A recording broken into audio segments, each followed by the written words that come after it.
পোপলা নাকি? আগে না, আমি খুব গায়ের লোক, একটু জলের খোঁজ করছিল। বলো কি রে, পুব গাছের এখানে এসেছো জলের খোঁজ করতে? হা হা হা। তা যাই বলো বাপু, অমন জল কিন্তু আর কোথাও পাবে না।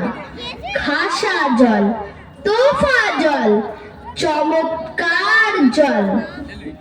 আগে হ্যাঁ, সেই সকাল থেকে হাঁটতে হাঁটতে বেজায় তেষ্টা পেয়ে গেছে।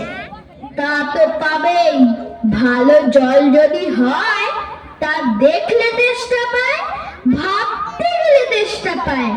তেমন তেমন জল তো খাওনি কখনো? বলি, ঘুমড়ির জল খেয়েছো কোনোদিন? আগে না, তা খাইনি। খাওনি? ঘুমড়ি হচ্ছে আমার মামা বাড়ি, আরো জলের জায়গা। সেখানকার যা জল, সে কি বলবো তোমায়।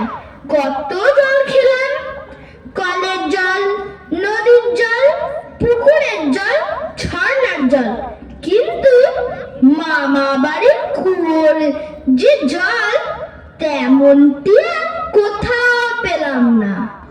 ঠিক যেন চিনির পানা, ঠিক যেন কেওড়া দেওয়া শরবত। উফ, তা মশাই, আপনার জল আপনি মাথায় করে রাখুন।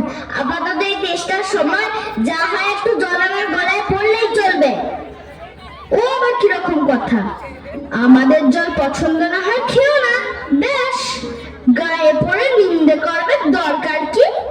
ও এখন আমি ভালোবাসিনি। হ্যাঁ,